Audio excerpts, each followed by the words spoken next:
E aí, gente boa, tudo bom com vocês? Eu quero falar um pouquinho hoje acerca da história da igreja, mas eu quero falar mais basicamente os primórdios da igreja, bem lá no início, e mostrar um pouco do pano de fundo, tanto histórico como bíblico, sobre o que aconteceu com a igreja naquele período. Mas para falar sobre isso, eu quero voltar um pouquinho antes. Eu quero mostrar que o povo de Israel, eles foram levados pela Síria, foram levados pela Babilônia cativo. O povo do norte, eles foram levados cativo pelos assírios, e você sabe que os assírios não permitiam que o povo que era levado preso, cativo, eles permanecessem crendo do jeito que eles criam. Então, a partir daí, houve uma fusão, uma mistura ali da cultura, das ideias, da fé, além dele ter sido espalhado pelas nações. Eles são espalhados para as nações e nós entramos em um período ali que é o período helenístico. Helenístico porque é de Hélade, as cidades ali que pertenciam à Grécia Antiga. Então, quando eu falar aqui sobre judeus helênicos, você já entende o que eu estou falando, tá? Os judeus do sul permaneceram com a sua língua, permaneceram com a sua cultura, permaneceram com a sua fé, né? Ali estava o templo de Herodes, tá? E então, o que eles enxergavam? Que os judeus eles têm problemas muito sérios com questões culturais, etnocentrismo, preconceito. Para eles, são só eles e ponto final. Então, Jesus ele vem dentro desse contexto onde você vê ali dois grupos de rixa, dois grupos brigando, né? Você vê naquela passagem onde Jesus se encontra com a mulher samaritana para tirar água do poço, ela se surpreende. Como é que você, sendo judeu e sendo um homem, vem falar comigo? Então, você enxerga ali claramente que existe essa rixa. Uns dizem que deve se adorar a Deus lá, né, com os samaritanos, e outros dizem que deve se adorar com os judeus. Muito bem. Então você vê ali uma briga, você vê ali uma rixa, você vê ali um choque de culturas, né? Judeus hebreus e judeus helenistas, tá? Ok, Jesus chega nesse momento aí. Quando Jesus chega, ele vem, prega a salvação, ele morre, ressuscita, ele constitui ali 12 discípulos. Os discípulos, eles, em Atos capítulo 2, eles recebem ali o dom do Espírito, eles passam a falar em línguas que os judeus da diáspora, os helênicos, conseguem entender porque eles falam cada um na sua própria língua. Então não confunda Atos 2 com 1 Coríntios capítulo 14. Tá? São dois eventos diferentes ali, correto? Então, quando os apóstolos passam, não somente os apóstolos, 120 ali, eles passam a falar em línguas que os judeus que foram lá comemorar a festa de Pentecostes, eles que eram desprezados pelos judeus da terra, eles ficam espantados. E como é que esse pessoal aí está falando a nossa língua? Né? Nessa brincadeira, Pedro, naquele período de festa, começa a pregar em Atos 3, 3.000 almas se convertem e são batizados ali naquele momento. Essas 3.000 almas se convertem, né? Esses judeus helênicos, judeus da diáspora, eles então passam a acreditar no Yeshua, no Jesus, pregados pelos judeus da terra. Ok. Só que, você se lembra daquela rixa? Vamos ver essa rixa aqui em Atos capítulo 6, ó. Ora, naqueles dias, crescendo o número dos discípulos, houve uma murmuração dos gregos contra os hebreus, porque as suas viúvas eram desprezadas no ministério cotidiano. Então agora você está enxergando aqui, né, que pessoas que eram de fora, que se convertem para o judaísmo, os próprios judaísmo não, é porque eu estou evitando falar cristianismo porque não havia cristianismo aqui, eram pessoas que se Tanto é que lá em Atos você vê os do caminho, os nazarenos. Não tem uma nomenclatura. A nomenclatura é só em Atos 11, que começa a ter uma nomenclatura, né? Mas aqui não existe. Então eles se convertem a Jesus, os gregos de fora se convertem a Jesus ali em Jerusalém, tá? E eles são desprezados. Olha aqui, ó. Eles são desprezados no ministério cotidiano. As viúvas, os pobres, né, que estavam ali, não estavam sendo assistidos. Então, aquele senso de preconceito ainda estava arraigado dentro deles. Você veja Pedro, por exemplo, que próprio Deus, não foi um profeta, não foi um anjo, foi Deus quem falou com Pedro para comer daqueles animais, e Pedro falou, nunca coloquei nada imundo na minha boca. Mas não diga imundo aquilo que eu purifiquei, ou seja, Pedro ele tinha uma barreira muito grande para aceitar que Deus ele estava ainda trabalhando com ou querendo salvar os de fora. E quando ele começa a captar isso, que Deus ele quer salvar os de fora, ele quer começar a colocar circuncisão, um monte de coisa ali. Então Pedro ele teve que ser trabalhado muito isso dentro dele, tá? Mas para você enxergar que naquele primeiro momento, os de fora que estavam se convertendo estavam tendo dificuldade para serem aceitos pelos judeus da terra. O que acontece? E os 12, convocando a multidão dos discípulos, disseram, não é razoável que nós deixemos a palavra de Deus e sirvamos às mesas. Escolhei, pois, irmãos, dentre vós, 7 varões de boa reputação, cheios do Espírito Santo e de sabedoria, as quais constituamos sobre esse importante negócio. Mas nós perseveraremos na oração e no ministério da palavra. E este parecer contentou a multidão.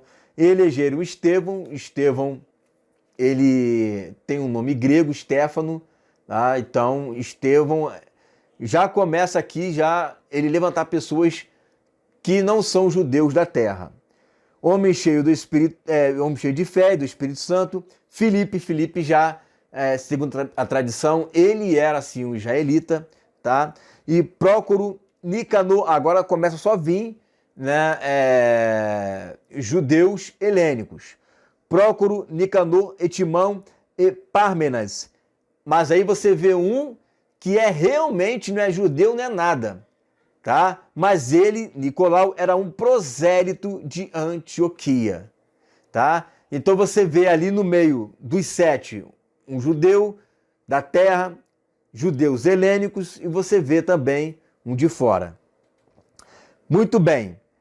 A partir desse momento aqui, você vê Estevão saindo um pouco das mesas e partindo para uma pregação forte.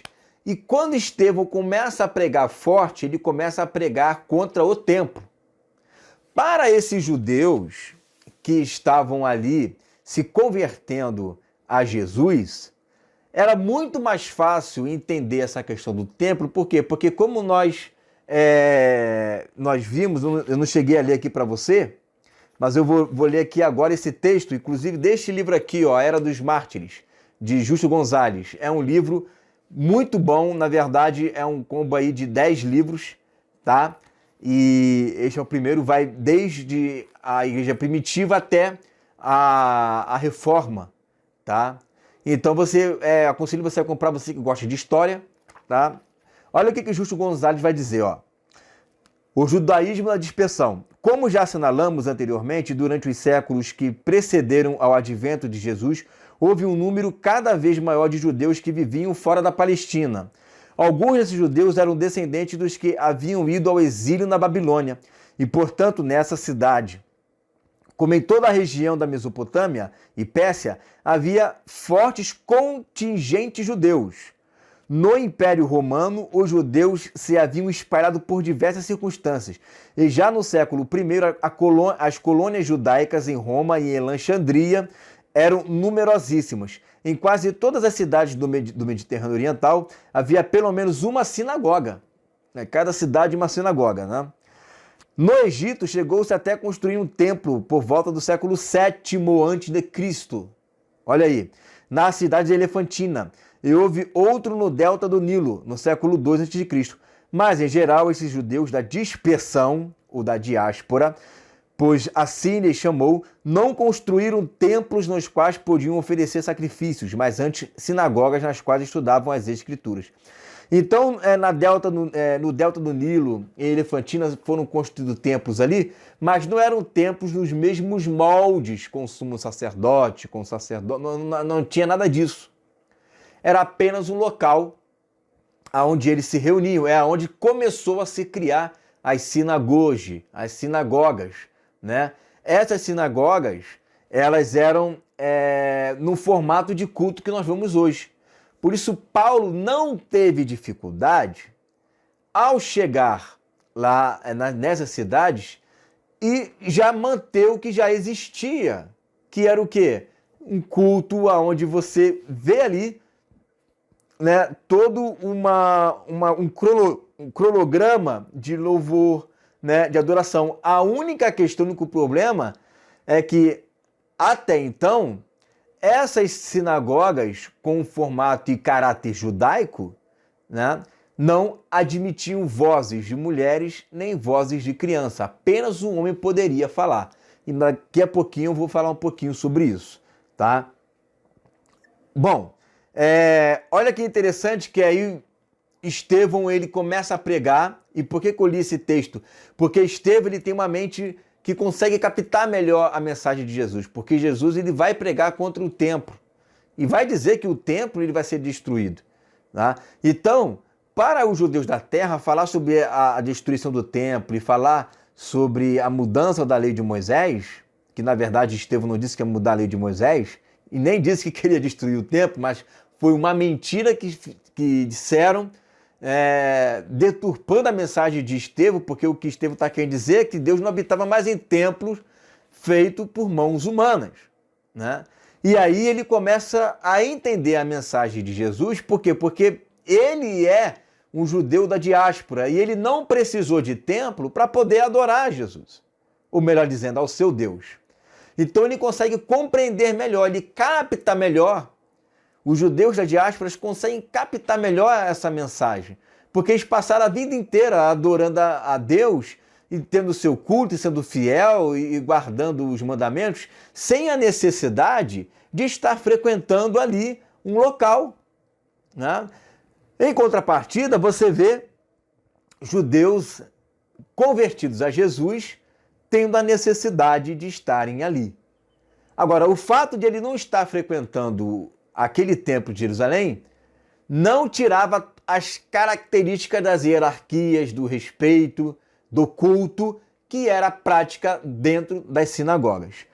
Bom, uma vez que Estevão passa a pregar esse tipo de entendimento, né, esse tipo de mensagem, Estevão morre, tá? Estevão ele é martirizado e a partir dele começa a perseguição na igreja. Eu vou ler aqui um texto para você, né? Olha o que está aqui em Atos capítulo 8, ó. E também Saulo consentiu na morte dele, e fez-se naquele dia uma grande perseguição contra a igreja que estava em Jerusalém. E todos foram dispersos pelas terras da Judéia e da Samaria, exceto os apóstolos. Quem é que foi disperso? Quem é que foi perseguido? Os judeus da diáspora. Porque o judeu ele tem essa grande rixa com os de fora, mas com os de dentro eles têm esse senso de proteção. Eles prendem, eles chicoteiam, né? Mas eles não fazem o que fizeram com Estevão. Não fazem o que fizeram com Estevão. Para você ter esse senso do judaísmo, era tão forte que até ter um sotaque diferente já era motivo para crítica. Você se lembra de que quando Pedro ele foi visto lá fora, logo assim que Jesus morreu, alguém falou, você parece discípulo de Jesus, você fala como ele, né? Então eles conseguem detectar muito fácil alguém que já está começando a falar diferente, o sotaque é diferente, porque Jesus era do interior de Jerusalém, de Israel, ele era do interior, né? Tinha um sotaque diferenciado, né? Até na cruz você vê ele falando, tem gente que está ali e não consegue entender direito o que ele está dizendo. Então, o sotaque de Jesus é um sotaque, né, diferenciado. Então, tem gente que tem preconceito ali por causa do sotaque, que dirá samaritano ou judeus que estavam na África, né? Só que os judeus da diáspora, eles têm esse senso de que todas as pessoas que estão fora de Israel não são tão ruins como eles dizem, não são pagãos como eles dizem, não são sujos e imundos como eles dizem, porque tem judeus lá que têm empregados que são africanos, centuriões, como o próprio centurião que Jesus curou a filha dele. Então, o que Jesus está ensinando, os apóstolos ainda não tinham pego, né? Eles não tinham captado ainda o que Jesus quis dizer. Ok. Aí olha o que diz o versículo 4. Mas os que andavam dispersos iam por toda parte anunciando a palavra. Então, sobrou Filipe, Estevão já tinha sido morto, né? Os apóstolos permaneceram lá, em Jerusalém, e o restante foi para as nações. Chegamos aqui em Atos no capítulo 11, olha que interessante, né? Versículo 19. E os que foram dispersos pela perseguição que sucedeu por causa de Estevão. Por quê? Qual era a mensagem de Estevão? Estevão estava ensinando não, mas disseram que ele estava ensinando que ele iria destruir o templo e que ia acabar com as leis de Moisés. Por causa disso, Estevão morre e todos aqueles que estão alinhados a Estevão e eram também judeus da diáspora, helênicos, eles acabam saindo dispersos, né, expulsos, perseguidos por Saulo, né, e pelos judeus, né? E aí o que acontece? Caminhar até Fenícia, Chipre e Antioquia, não anunciando a ninguém a palavra, senão somente aos judeus. Então você vê judeu na Fenícia, você vê judeu em Chipre, você vê judeu em Antioquia, tá? Esse grupo é um grupo que está trazendo os judeus helênicos à fé. É até mais fácil pregar para eles, porque já está tudo ali nas escrituras, é só mostrar o Messias para ele. Mas tem um outro grupo, um outro frente de pessoas, versículo 40. E havia entre eles alguns varões de Chipre e de Cirene, os quais, entrando em Antioquia, falaram aos gregos. Aí já falando para pessoas que não eram realmente ali do povo judeu. Eles começaram a anunciar a Jesus, né? E Antioquia é interessante ali porque até então não havia uma cara de igreja, e é esse que é muito importante a gente frisar aqui, porque a palavra igreja, ela é hoje falada de uma maneira muito... A expressão, o significado é correto, mas o conceito é errado. Qual o conceito que as pessoas têm de igreja, né? Hoje em dia? Os desigrejados, por exemplo, sai para fora, sai do templo, que é o que eles falam. Só que a palavra ek, né? Sair para fora, né? Eclésia, não é sair para fora no sentido de sair do templo. Era porque antes, no mundo helênico, haviam as polis, aonde os homens, porque as mulheres não eram consideradas cidadãs, aonde os homens, eles saíam para as polis para discutir questões militares, questões financeiras, políticas, guerras, né? E isso, mais na frente, acaba tomando o nome de eclésia, que significa sair de casa. Então eles saíam da sua casa, os cidadãos gregos saíam da sua casa e iam para a praça pública falar, né? Discutir acerca das coisas discernentes aos problemas daquele momento. Quem poderia falar? O homem. A mulher não poderia. Eu já falei isso no outro vídeo, tá? Então, a eclésia era isso, era sair para ir para fora da casa, ir para a praça discutir. Isso é eclésia. E aí começa então, por isso que a Bíblia chama de igreja, por causa disso, né? Porque eles saíam, né, e iam para fora ali falar, né, falar, pregar, né, acerca do evangelho. Muito bem. E Antioquia, em Atos 11, ela, aqui, né, neste capítulo, é onde a gente começa a enxergar que está se tornando ali então, começa a se tornar então, né, cara de igreja no sentido em que nós entendemos hoje. Veja aqui, ó. E partiu, versículo 25 de Atos 11. E partiu Barnabé para Tarso a buscar Saulo, e achando-o, conduziu para Antioquia. Antioquia passa a ser a capital, vamos dizer assim, né, da onde saem as maiores mentes teológicas e de doutores da palavra. É em Antioquia. E aí você vê versículo 26. E sucedeu que todo um ano se reuniram naquela igreja e ensinaram muita gente. Então ali passa a ser o centro teológico da igreja, é em Antioquia. Não em Jerusalém, é em Antioquia. Em Antioquia foram os discípulos pela primeira vez chamados cristãos. Agora existe uma configuração de igreja ali. Não foi em Jerusalém, foi em Antioquia, né? Foram fora das terras que a igreja passou a ter cara de igreja, de cristão, porque toda a fé baseada em Cristo passou-se a ser mais, aparecer mais, passou a ter mais visibilidade o Cristo ali dentre eles. Todos os dogmas e tudo começou a ser falado mais publicamente. Ou melhor, as coisas estão começando a encaminhar por ali. Resultado disso, né? Olha o que diz o versículo 27. Naqueles dias desceram profetas de Jerusalém para Antioquia, né? Então, desce Paulo, desce apóstolos, desce profeta, desce doutores, mestres. Antioquia se tornou um centro ali, centro missionário, centro teológico, centro profético, escolas de profeta, tudo passa a ser ali em Antioquia, né? Tudo começa ali em Antioquia, tá? Olha o que diz Atos capítulo 13 aqui. Na igreja que estava em Antioquia, havia alguns profetas e doutores, a saber, Barnabé, Simeão, chamado Níger, Lúcio, Cirineu, Manaém, que fora criado com Herodes, o tetrarca, e Saulo, né? Então, em Antioquia, começou-se a ter cara de igreja. E aí é que começa o grande embate. Daí começa a ter essa igreja aqui, começa a dar trabalho. Por quê? Porque antes era a circuncisão. Agora não é mais circuncisão. Agora você tem o batismo.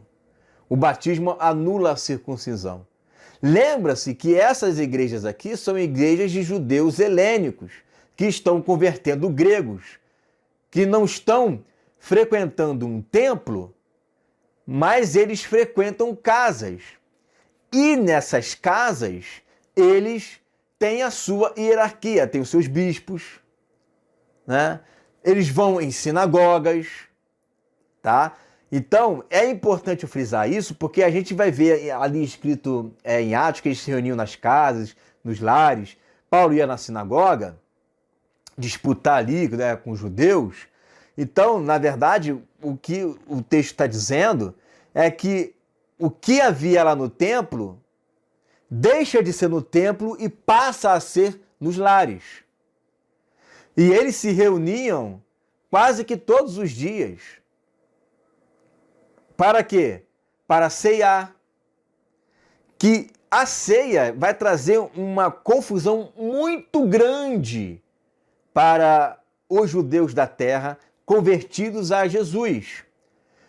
Porque você se lembra de Pedro, que Pedro não comia com os judeus helênicos e com os gentios. Pedro não comia. Pedro ele só se alimentava com os judeus da terra. Paulo foi lá e repreendeu ele na cara. Paulo foi chamado para ser apóstolo dos gentios. E aí Paulo, ele tem uma visão melhor de como que deve ser tratado. Por exemplo, você vê lá Tiago tem uma pregação muito forte, ele fala que os gentios não podem nem comer carne sacrificada a ídolo. Paulo já fala, não pode sim. Pode, né? Ele só não pode comer se souber que foi sacrificado o ídolo, mas isso é por causa da consciência. Né? Porque do Senhor é a terra e toda a sua plenitude. Então, é isso que eu quero que você entenda. A Bíblia, a história da igreja, ali no início, não é uma perfeição total. Ela está passando por um processo de transição, que precisa ser respeitado e visto por cada cultura, ainda que a Bíblia seja única e uma regra para todos, tem que se respeitar o processo de transição. O processo de transição. E hoje nós já estamos também vivendo num outro processo de transição. Porque nós passamos aí milênios, né, ouvindo um monte de baboseira, né, ensinada em muitas igrejas aí. Então você tem ali a anulação da circuncisão. Agora é o batismo. Você tem ali a comunhão, que antes os judeus não tinham comunhão com os de fora. Agora você vê todo mundo ceando, comendo junto. Né? Isso é muito forte para o judeu. Agora você tem a eclésia, você tem a igreja, versus os templos. E versus até as sinagogas. Por quê? Porque nas sinagogas as mulheres não falavam. Era só homem. Os escravos não falavam. Eram só livres. As crianças e os jovens não falavam. Era só gente madura, ancião. Agora você vê numa grego, numa bárbaro, numa cita, numa homem, numa mulher.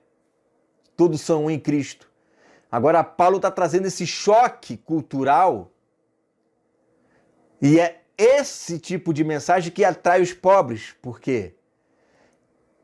As religiões, eles alcançavam grande parte dos ricos. Ou seja, quem é que pregava? Quem é que falava? Quem é que ensinava? Eram os grandes, eram os ricos. Agora não. Agora até um jovem, Timóteo, é líder de uma igreja. Agora as mulheres podem falar na igreja, dentro daquele contexto, né, de submissão. Por isso a questão do véu, para mostrar que ela está submissa ao marido. Mas ela agora pode profetizar. E ela profetizando, as pessoas aprendem, são exortados. O homem agora é obrigado a ouvir a mulher falar. Se a mulher começa a ter o dom de interpretação, vai ter que ouvir ela falando. Se ela profetizar alguma coisa, exortar a igreja alguma coisa, vai edificar, eles vão ter que passar a ouvir. A única coisa que Paulo ele repreende a mulher é que a mulher não pode ensinar no sentido de trazer doutrinas para a igreja, porque só os apóstolos poderiam trazer, e elas não pode ter autoridade sobre o homem, ou seja, ela não pode chegar na igreja e ser o 01. Tudo que ela fizer tem que estar debaixo da autoridade do homem, né? E ela não pode julgar também as questões ali da igreja no tocante ao presbitério. Só o presbitério de homem é que poderá julgar essas questões. Mas você vê, né, que o Espírito Santo desce tanto em homens como mulheres, como criança, e agora não é apenas os anciãos que passam a falar, não são apenas aqueles homens barbudos, né, que falam. Agora também você vê crianças, mulheres profetizando, as filhas de Filipe falando, os homens tendo que ouvi-la, né, e ver o que Deus tem para que eles, como o próprio apóstolo Paulo, ele vai falar aqui em 1 Coríntios 14, né, versículo, deixa eu ver aqui, 14, versículo 31, que quando elas passarem a falar, todos vão aprender. Todos vão aprender por meio da decência e da ordem, né, dentro dessa hierarquia, sem quebrar as hierarquias, né, de Cristo, cabeça do homem, o homem cabeça da mulher, né, e por aí vai, né? Então, nesse primeiro momento, você consegue enxergar ali claramente, né, dentro dessa perspectiva, tá? Todo o compêndio do início da igreja aqui de Atos. Tá? A gente vai falar muito mais sobre isso, tem muita coisa bacana para a gente poder falar sobre a história da igreja, perseguições, né? E aos poucos a gente vai trazendo mais vídeos para falar sobre a história da igreja. E eu vou estar indicando alguns livros bem bacanas para a gente poder estar estudando. Certo? É isso aí, galera. Fique com essa palavra em nome de Jesus.